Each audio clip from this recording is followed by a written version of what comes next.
today, and that's a very important topic around equity and economic development. This discussion will be on how we rise and recover equitably from the COVID-19 pandemic, and it will be moderated by our good friend Jason Paguio, who is the president and CEO of Asian Business Association of San Diego. So with that, I'll hand it over to him. Thank you so much, David. Really appreciative of the opportunity to be here, not just in my capacity as the president and CEO of the Asian Business Association of San Diego, but also working and doing strategic partnerships for the CalAsian Chamber. Thanks again so much for having us. And of course, we're here to focus on the Equity and Economic Development panel. How do we rise and recover equitably from the COVID-19 pandemic? This discussion will champion how impactful minority-owned small businesses are to regional economic success, while providing perspectives from other regions throughout the state to help the audience dive deeper into what it means for minority small businesses to succeed in this great state, which is a majority minority state.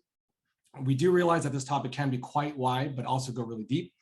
There are certainly some great nexus between local housing affordability as it relates to our workforce and recruitment and worker retention, but also what an equitable recovery looks like through the pandemic, making sure small businesses have the opportunity to pivot, train, and upskill, and have the opportunity to compete globally, whether it's cross-border for our binational mega region here in San Diego, or across the Pacific for international export and trade to Asia.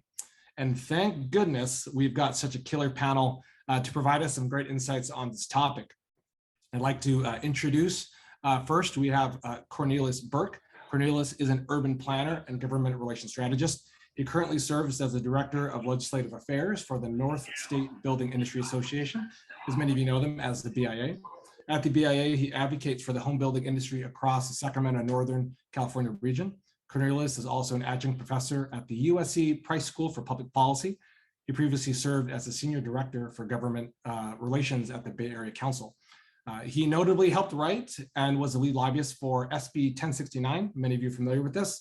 Law eliminated many of the regulatory burdens and unleashed the potential of accessory dwelling units, or ADUs, commonly known as the in-law units, as the innovative housing option for California.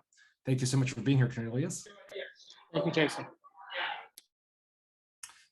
Our next panelist we have is Maye, the Vice President of Global and Domestic Programs at the CalAsian Pacific Chamber of Commerce. She brings over a decade of experience in implementing programs for government and international development agencies in Africa, Asia, the Caribbean, and the Middle East. She worked for organizations like World Vision, Food for the Hungry, and the U.S. Agency for International Development in support of developing communities. One of her career highlights including working with the U.S. federal agencies to launch the first international trade export out of Kandahar, Afghanistan in 30 years since the onset of the conflict. Thank you so much for being here, Maye. Good morning, everyone, or good afternoon. Thank you for having me. And last but not least, we have Kenia Zamarripa. Kenia joined the San Diego Regional Chamber of Commerce, one of our great partners, in June of 2017, and currently serves as the Executive Director of International Business Affairs. In her role, she is responsible for facilitating business, political, and cultural relationships across the regional business community and advocating for business-friendly legislation that encourages cross-border trade and an improved binational business climate.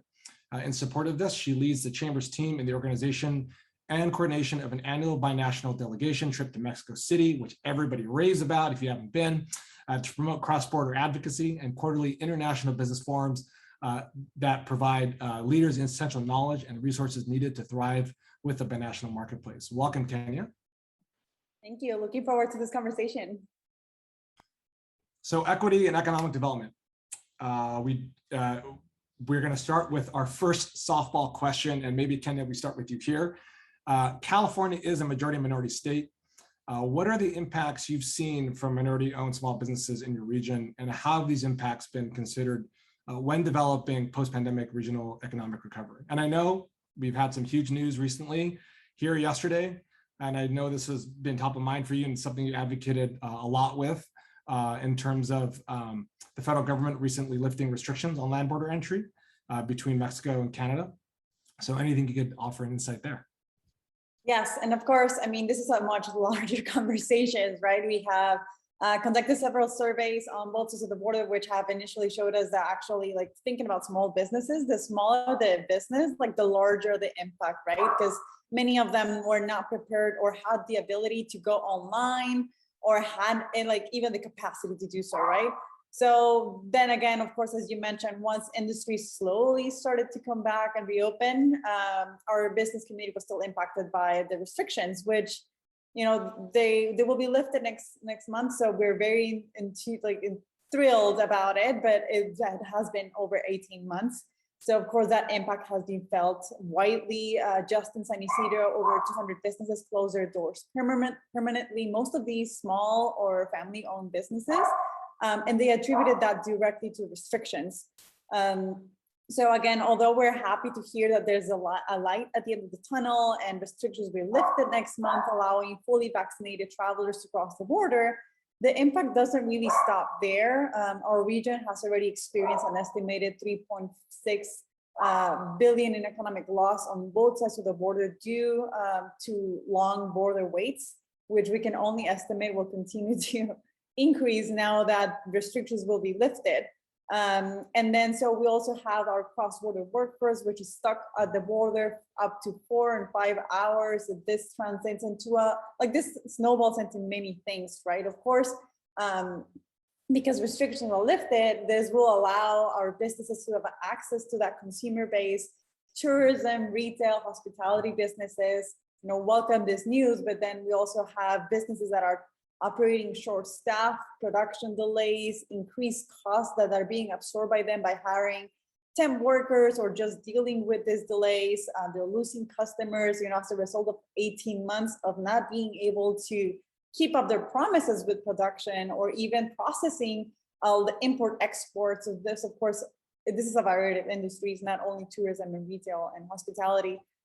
So yes, now that we're moving forward with restrictions lifted and our businesses can finally effectively and completely move toward economic recovery and reactivation, we will continue to you know, look after border waits and working closely with the federal government to address that issue. And I think that's a lesson learned, or something that was certainly highlighted during the pandemic, is this how interconnected our economies and communities are, and our dependency on efficient and reliable border infrastructure. And this doesn't just impact trade or logistics companies, but just everyone, including our small businesses. You have some incredible insights. It's, I mean, as we noted with the binational mega region, there are so many things that tie into all these different things within our community. Even in the last topic about energy and being able to talk about, you know, reducing GHG and how that affects a lot of our fleets and a lot of those trucks and vehicles that idle at the border. There's so many different rippling effects that are a result of the pandemic and us having to make this recovery. I mean, I think most people don't realize the impacts, as you mentioned, Kenia, between cross-border and how that affects so many different aspects of our local economy, both ways, quite frankly. So with that, on the other side, Maye, if you can enlighten us a little bit about what impacts you've been able to see from minority owned small businesses in your region, or even, you know, generally speaking. I know you deal with hundreds, if not thousands, of small businesses in the state that you do, providing technical assistance and being able to upskill those businesses trade-wise and elsewhere. How does it look for you, Maye? Thanks, Jason. I agree with Kenia's point on the smaller the business, the larger the impact. I think our teams have seen a lot of that after spending hundreds of hours with small businesses who call in requesting support. And I think one of the biggest light bulb moments for our teams were we do have a lot of resources made available through the state as well as through the federal agencies we work with. However, the restrictions around how we use those resources have been an incredible barrier, if you will, to being able to actually help directly assist with the immediate needs. I think one of the things that we as a department have looked at when we think about lessons learned and what we could do in the future to mitigate the impact is what resources and what types of technical assistance can we actually provide in a way that helps to serve both the immediate but also the interim and the long-term needs. Because much of the resources we received had parameters, whether it's around I think, for instance, the forgiveness loans are a deterrent for smaller businesses that feel they don't have the capacity later on to pay back the government for what they borrow, and or that in the event that they're not even able to get forgiveness for it. And then the other challenges we faced in terms of assisting businesses with applying for assistance is just the use of those resources. So there are very few and far in between funding available for businesses to use without restriction. I think at the state level, California has done an incredible job in providing aid that enables businesses to determine how best to use the capital infusion that they've been granted. But not many businesses are fortunate enough, if they are fortunate enough to qualify it for those resources. It helps for the very short term immediate. But when we look at longer term, for instance, such as rental and leases, utilities, just the basic survival line needs that businesses have, those are the very areas where we as a chamber, as state and federal programs and centers that represent resources, we're really tied in our ability to provide the sort of aid, practical aid that helps them to meet those immediate and urgent needs. And so I think in hindsight, when we look at designing assistance packages to serve businesses, we really need to tier those aid packages in a way that helps to meet immediate as well as long-term needs, because we can have all the capacity building webinars that our teams are rolling out as much as we can, but when you're in the middle of a pandemic, which is akin to a wildfire disaster or any type of urgent disasters, those types of trainings are great for resilience, for recovery, or even for preparing for disasters. But in the middle of a disaster, it really does very little to help alleviate the suffering and the impacts. You bring up so many great points, and I know the work that you do every single day to help these businesses is crucial. There's so many windows. Fortunately, throughout the time, I know some of the work that you've done with the California Relief Grant, making sure that it wasn't first come, first serve was really crucial to make sure that these businesses had an equal opportunity, or at least an equitable opportunity in receiving those funds, and making sure that they were, at least had the ability to create even a little more of a level playing field. I know was really important. So I'd like to first say that we are so thankful for the work that you do up and down the state, obviously, especially within your region, but just how important that immediate and long-term needs are for those small businesses to make sure they thrive and are able to at least survive the pandemic and then grow. So thank you so much, Maye. Now, Cornelious. So I know there's a bit of a nexus here between all of this. It's, I think about housing affordability, obviously is a huge thing. There are tons of supply issues going back and forth. And, I think most people aren't aware that, the building industry, at least a lot of the people who own these buildings and build these buildings are small business owners. So the people who also provide that space, who need that rent relief to be able to either pass on or help your businesses do that. So talk to us a little bit about same question that we've asked both Kenia and Maye. Absolutely, Jason. I think a lot of people forget that, building housing is a business. So we rely on a lot of other businesses to support our needs. So the average home, there's over 20 plus trades to build average homes. And many of those are small minority businesses that support us. Plumbing contractors, electrical contractors, landscapers, architectural firms, we're all in it together. And we're in our state, we're already short. We're short thousands of units every year. So when the pandemic hit, it made it even worse. And I think a lot of people forgot that when you shelter in place, you got to have a place to shelter. So we definitely need to think about how we could reduce those regulations so we could build more housing across the board for everyone. One thing that we have noticed over the years, particularly for our minority community in our state, is that as housing affordability and the supply of housing is very limited, a lot of people go to Las Vegas, Florida, Texas. We see a huge out-migration. Those are not just people, but of companies as well. So we're losing our diversity. We're losing our entrepreneurship spirit in our state simply because we have not built enough housing. So absolutely, housing affordability is tied to our supply of housing. And it's really impacting all California, particularly communities of color. Thanks for that. It's such a holistic point of view to be able to see this. And at the same time, I know that having all of us here together points to, I think, a much bigger picture that we all need to be cognizant of, and making sure that we all work together to achieve that housing affordability, making sure that we're not missing that middle market, right? That we're providing those homes and opportunities for those to be able to live in the communities where they work, particularly our minority-owned businesses. So appreciate the advocacy and the work that you do. I'm staying with you, Cornelious, on this question. What is your organization doing, working towards or advocating for and uplifting our minority small business community? I know you addressed some of that, but what are some of the work you're doing right now, whether it's state legislation or at least advocacy-wise? Absolutely, we're doing a lot, and it's all tied together. We're all in it together.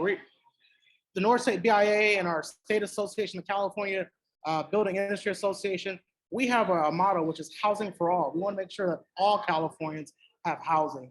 And one thing that we did during the pandemic, and we're continuing to do now, is to make sure that housing is an essential, and construction at large is an essential business. And it remained open during COVID, and it continues to remain open. We fought tooth and nail with a lot of the public health officers to say, hey, you have to keep housing production going.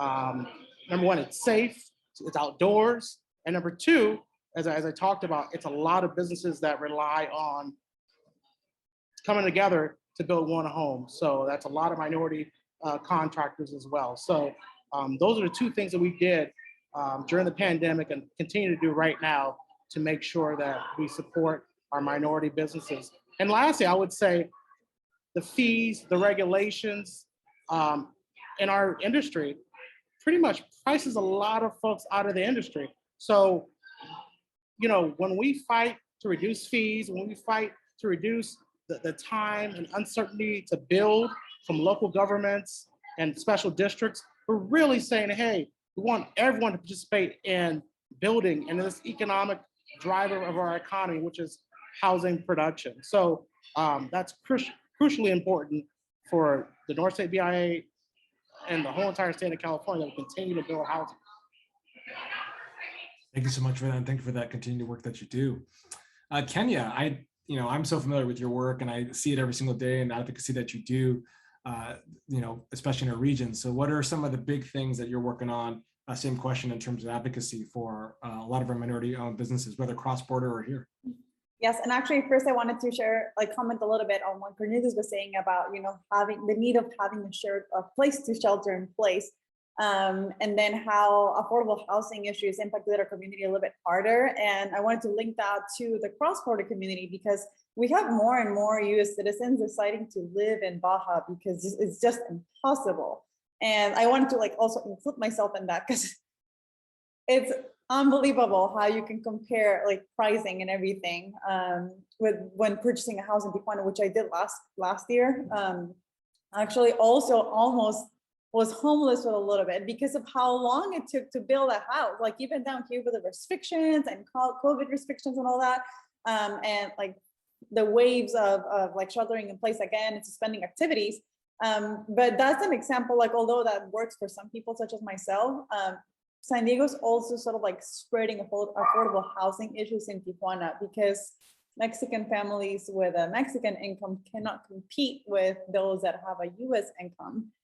So that's, just to show you how, if San Diego is dealing with something or has an issue, when whatever it is, affordable housing or COVID or economic development, Tijuana is feeling it too, and the other way around, and that's how interconnected we are. And in terms of just now moving on to looking at what we have done to help smaller businesses and just helping businesses, and during the pandemic, we've done a lot. I will just mention a few items. We conducted a COVID-19 business impact survey with over 700 companies in the region to get a snapshot of the impact, and release later this back-end business report that included both the economic impact and analysis on the effects of the pandemic, as well as policy recommendations for the economic recovery. So we have been working on that ever since, increasing our outreach and connections with the business community, writing weekly newsletter to keep those businesses updated on local, state, federal resources for them, or just news, how will the restrictions at the different levels will be impacting your business, what you can do about it. Like, reach out and let us know how we can help. We launched a vaccinating campaign for the San Diego and the binational workforce region, which was also translated into Spanish, considering our Latino community. Speaking with media outlets on both sides of the border, encouraging people to just get vaccinated. We distributed over 100,000 N95 masks to small businesses and through our community partners. We have a small business advisory council to advise our public policy committee on what our small business priorities, how they have been shifted during the pandemic. And we are also working with the county on the formation of the economic prosperity, let me get that name right, economic prosperity and community development office, which will now help us connect resources with the community. And just to wrap it up, in terms of economic development and reactivation, we are co-leading an effort to create a binational coalition of economic development with the San Diego and South County EDCs and their counterparts in Tijuana. You'll hear more about that coming forward, but we're looking to join forces on advancing projects and initiatives to boost economic recovery, attract foreign direct investment, but also address transboundary pollution and other challenges impacting our region. Thanks so much, Kenia. That's so incredibly important. As you just mentioned, what I think we all supported for the assessment of economic prosperity and community development, that board letter was so important in establishing that office. I know that San Diego County was one of 2 counties statewide that helped start them. We hope that this continues on into other jurisdictions as well, being able to make sure we have a proper assessment of those minority communities and those small businesses, because they're huge contributors to our economy. And I think a lot of times are left out in terms of our policymakers. And I know that we're very fortunate to have a lot of very thoughtful policymakers. Most people here heard from both of them, both Mayor Todd Gloria and Chair of the Board of Supervisors, Nathan Fletcher. So appreciative of the work that you do every single day with these businesses. I know that you do a lot of work every single day, not just like you said with the masks, but being able to do a proper assessment and working cross-border with those businesses. And the time to vaccinate program. I know that was a really important one that you were doing, and being able to make sure that these businesses gave the time for their employees to vaccinate so that they could return to work safely and make sure that their customers are also safe. The faster we could get out of it, the better. So we know you're at the forefront and you're doing a lot of really great work, and we're appreciative of all that advocacy you're doing, Kenia. Thanks. And I think I just sort of like to highlight that, and I'm sure my colleagues here will also comment on that, but we can't move into economic recovery without community inclusiveness and taking care of our smaller businesses. So I think that's why it was key to have community development and that office tied in with economic prosperity. Thanks so much. Maye, now we know you do the work not just in California, we know you do it nationally. CalAsian has been really the thought leader and policymaker for a lot of very inclusive small business policies. So talk us a little bit about the advocacy, or even just generally the work that you're doing. I know they don't always tie in, but at the front end, I know we have folks like David here on the policy team who help round out, I think, that vision of making sure that we have a truly inclusive and equitable economy, and that you are able to do and provide that technical assistance for those small businesses to make sure they're there. Talk to us a little bit about some of that work.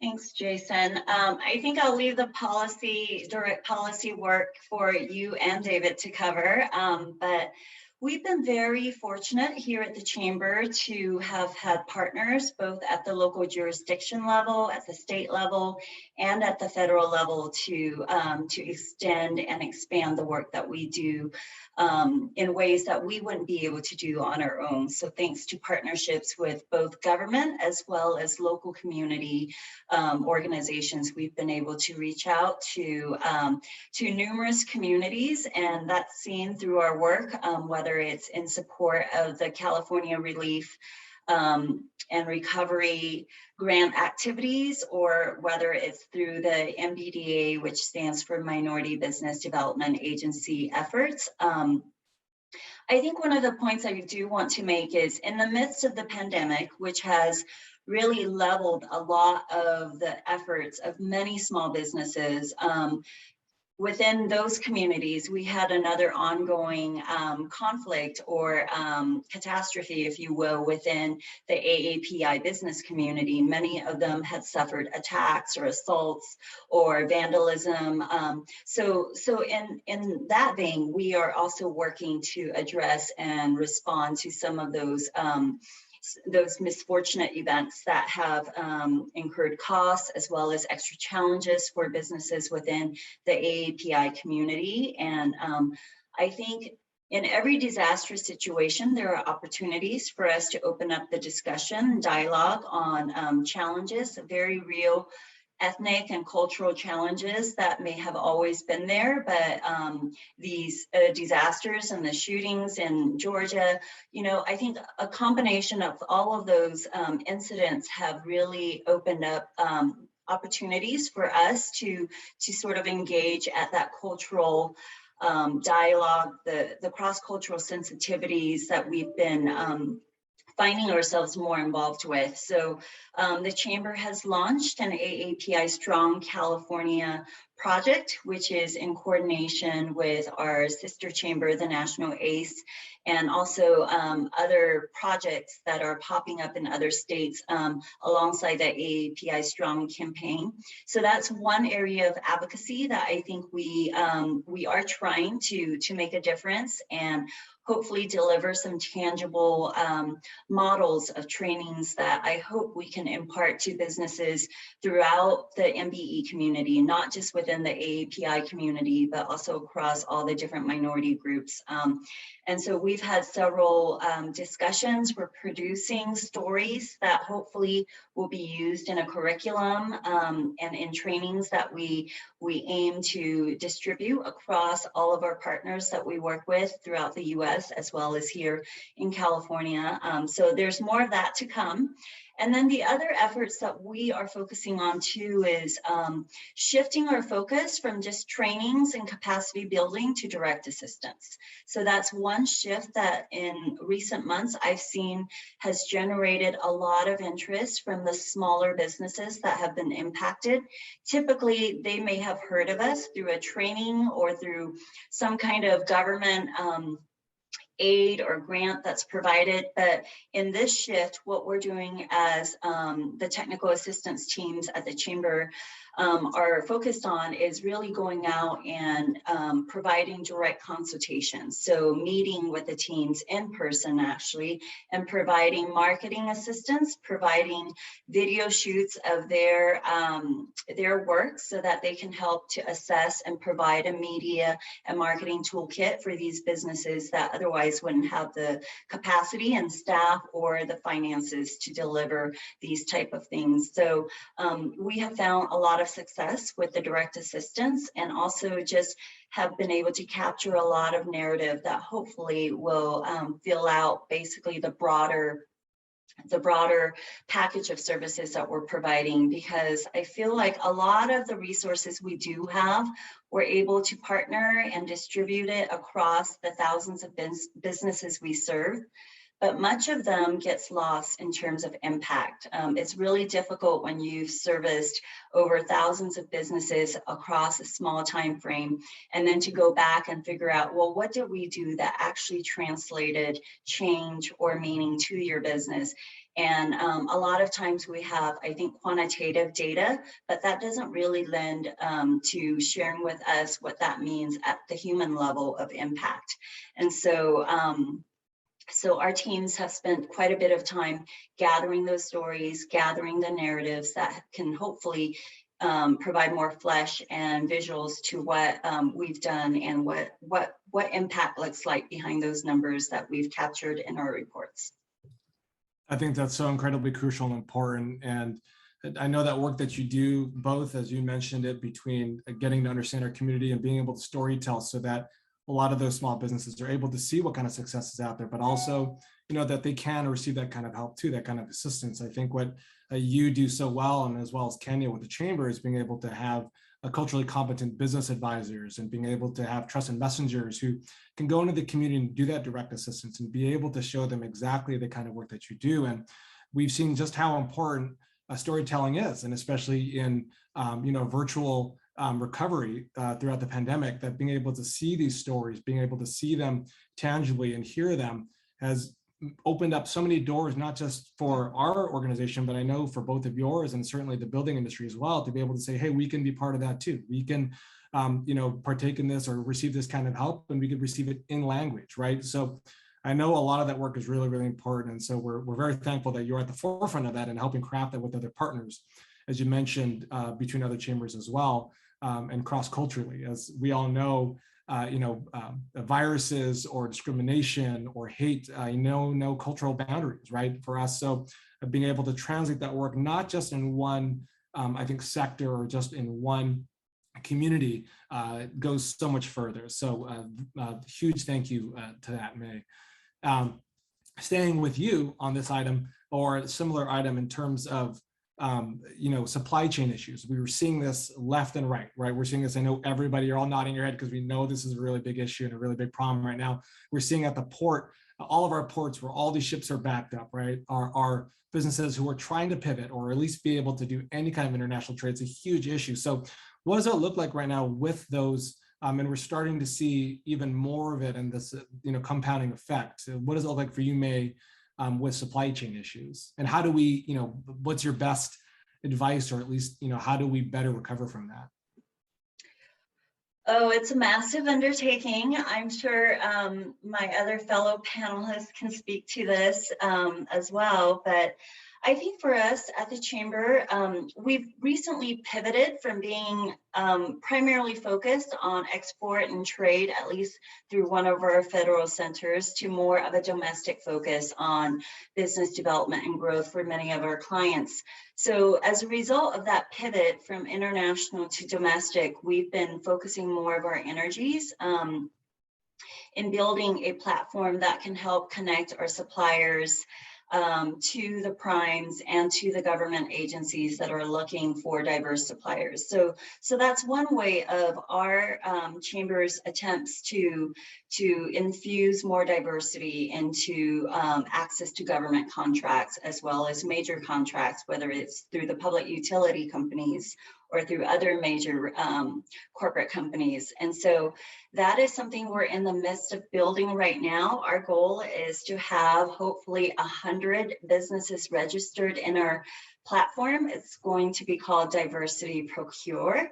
And I think while we can build the best platform there is out there technologically, I think one of the biggest hurdles that we'll have, and in order for this platform to be successful, is how we actually utilize our cross-cultural, our engagements and relationships at the community level so that we can ensure representation of users for this platform, because we can have a beautiful database and platform, but it really doesn't mean anything if we don't get it to the hands of those who should be on it.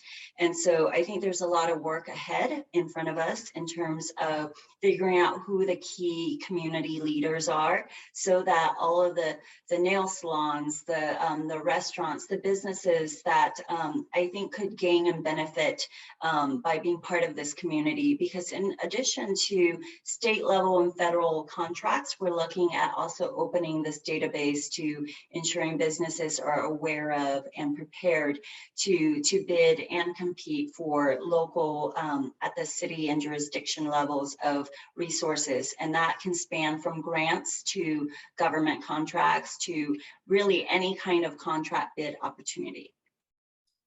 That was Diversity Procure, was that? Mm-hmm. We're calling it Diversity Procure. You're going to hear more about it in the weeks ahead. Trademarked, right? That's right. All right, Cornelious, let's talk about housing. Let's talk about all the difficulties you're dealing with in terms of supply chain issues, huh? Absolutely. And I just want to say thanks to the CalAsian Chamber, who really think about and work on global trade and affairs 24/7. Sometimes you don't think about global issues until you're in a crisis. And we were in a crisis during COVID-19. The biggest issue for us during the pandemic was lumber prices. Lumber prices shot up 30–40%. There's obviously production issues at some of the lumber mills. There's also tariffs on Canadian lumber. So these are these, taxes and tariffs and barriers that sometimes hurt us. Also, Copper, which we use for our pipes, was very difficult to find. Gypsum, which we use for our wall boards, is difficult to find. And I'm hearing from a lot of home builders today, garage doors are difficult to find. So we have a situation where we need people to shelter in place. We're already behind in housing production. And now we have folks who, want to move up to the work from home and other situations, consumer preference, and we don't have the supplies out there. So this is why it's really important that Congress, the President, the Secretary of Commerce really think about some of these tariffs and international barriers for free trade, because they really impact you at the local level and at the home level, quite frankly. So that really took a win on our sales during COVID-19, just the supply chain issue. Bring up some great points there, and in terms of how we could advocate to our legislators federally, right, to make sure that we either entertain what that can be for those costs or waiving them even temporarily as much as we can to make sure that we decrease the costs, as you were saying. Let's make sure we remove the red tape and make it cheaper to build a home. Let's make it cheaper across the board for everybody, and that way we could get everybody living in a home together, being able to shelter in place. So Kenia, let's talk about that cross-border for you, what that looks like. Yeah, I was sort of like thinking about what to say as I heard Maye and Cornelious. And unfortunately, because our region is sort of like a binational region, we're co-producing together, we can't really shift domestically because domestically for us is the cross-border region, right? So our main issue, obviously, as I mentioned before, is the border restrictions, which although technically they're not supposed to impact trade, they do impact border delays, and that impacts trade in just about everything cross-border. So again, we're home to this 2.5 billion co-producing manufacturing supply chain, which has been surely impacted throughout the pandemic. And I think something that we're working on, like towards the future, precisely to avoid that sort of dependency on manufacturing and import and export, right, has been working with USD on data, updated data on the cross-border economy, not only to get a snapshot of how we work, how can we promote the region to attract foreign direct investment and all of that, but to really start looking at data in a different way, right? Trying to identify those emerging industries that we can also call later an economic engine, stop depending on producing things and move toward co-creating as a region, right? And in that way, like spend more, like invest more in innovation and adding value rather than just assembling and importing and exporting across the border. So that's something that we're looking at also through the lens of the Binational Economic Development Coalition that I briefly mentioned. So you'll hear more about that in the coming weeks and months. That's Kenia, we're looking forward to that. We'll be sure to do everything we can to help push that out as well. If everybody can, we're getting close to the time for questions. So if anybody has any questions, please drop them into the Q&A or the chat. Be sure to take a look at them as well. For this next question, Maye, we'll start with you. What can local and regional governments do to support economic development, or at least an inclusive economic development? Kind of broad, but I know that you have a lot of expertise in this realm. So well, I think one of the things we've learned from the last year and a half is that business owners have very specific and unique needs. And one of the things our team has been doing a lot is trying to capture feedback. And it's difficult. I mean, a lot of business owners barely have the time to attend one of our trainings or webinars, much less fill out a survey. So what we've been trying to do when we do engage with businesses directly is to capture their perspective and feedback on ways that we can better serve them. And of course, that feedback speaks into the resources that we are administrating as well. And I think that a lot of times, we catch things that we normally as service providers don't necessarily think through the lens of a business owners themselves, but ways that they can access capital is really important. I think from the early onset of the pandemic, everyone was trying to access capital. Now there's an enormous amount of infusion of capital, but how do we correctly allocate those resources. I think it's really important that we get the voices of the minority businesses we serve involved in designing the solutions, so that it's not just up to those of us who are service providers to design them. So I would encourage any service provider where we can to join forces and really to find ways that we provide opportunities for the business owners themselves to lend voice and provide more input in how we design these services to assist them, because there are plenty of ways that we haven't thought of. That's one way that I think we as service providers can advocate, and since we do have those relationships with the government partners. Yeah, I'll keep it to that, because there's a lot I can say about this area. So much truth in that, and being able to find out from our businesses what they truly need. I know that that's such an important question to be made. We recently launched, and we're received most of the information.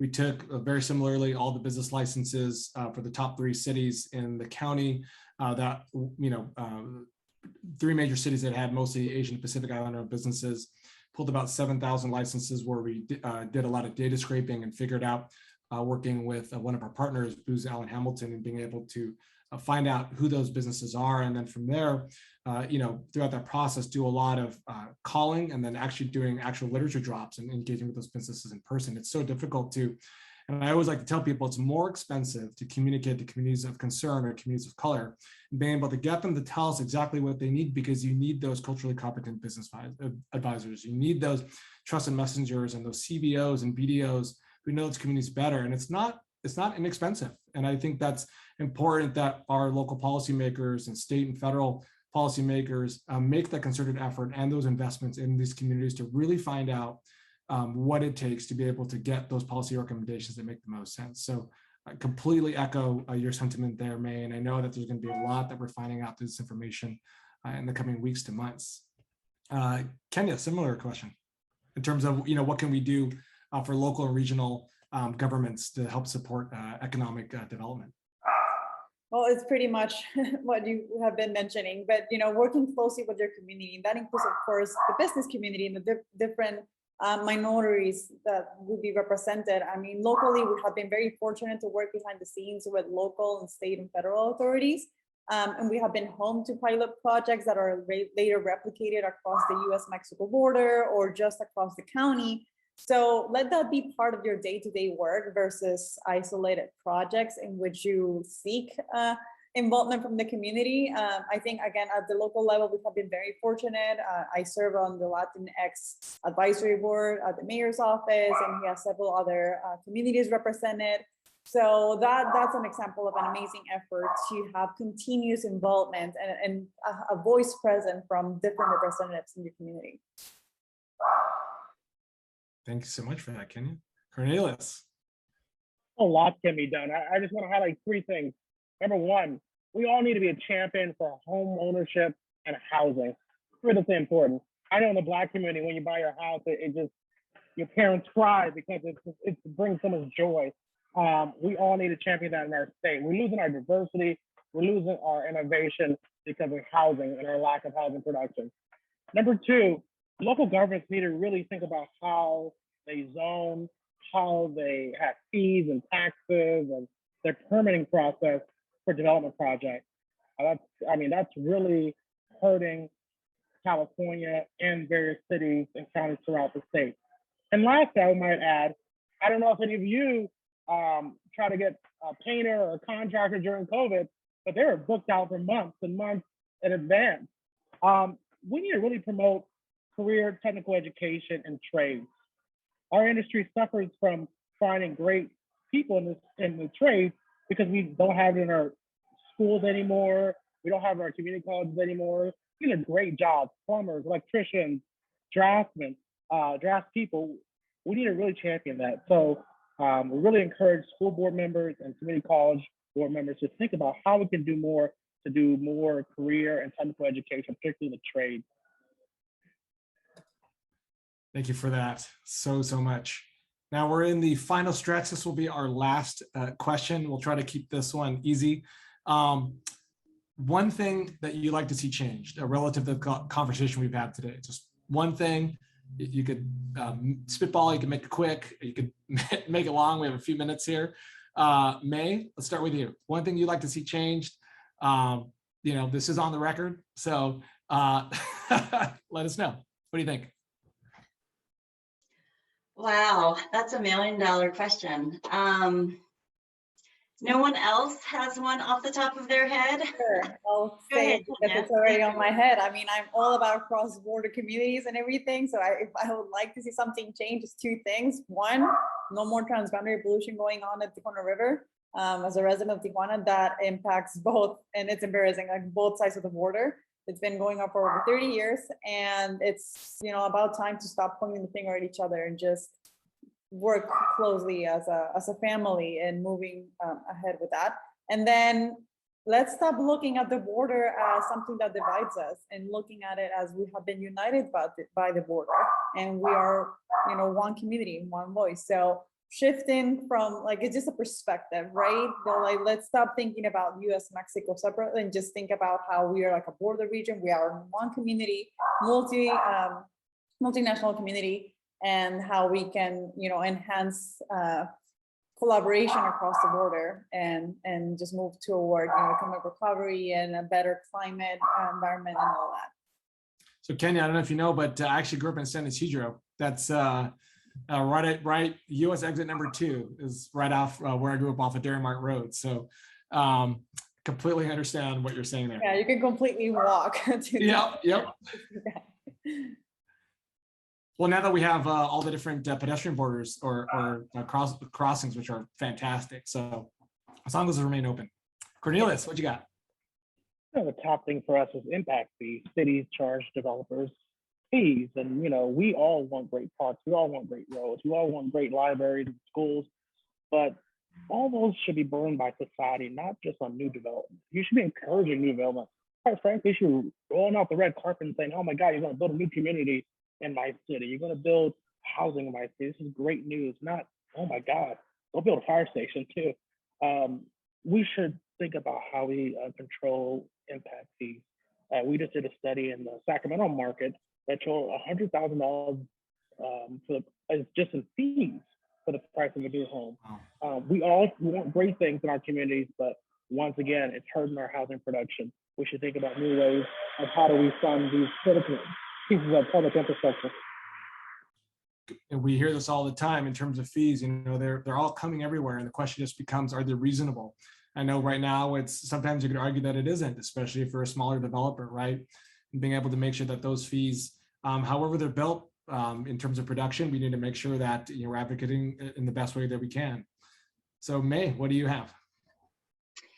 I was just thinking as I'm listening to Cornelious and Kenia, I think we have a lot of great organizations doing great work, but at the government level, it would be really nice if there's less siloing of agencies, because I can't even tell you how many different agency lines and teams and departments I have to work through to get to the right people. So I think if there's just a bit more cohesiveness in terms of the public support and the public agencies, that would be really helpful. And who knows how that can be done. Certainly not advocating for a new public organization to be developed, but it would be lovely if there could be more cohesiveness.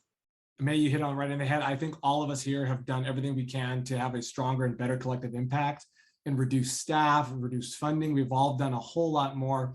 I think we could certainly ask for government to do the same and have a better collective impact and stop duplicating resources, right, and personnel and processes. So we've done it. We hope that they do the same thing too. Well, Maye, Kenia, Cornelious, thank you so much for being here. This has been such a treat. And we are so appreciative of not just the work you do, but taking the time today to enlighten us and being able to have this candid conversation on building an equitable recovery and economy. Thanks so much.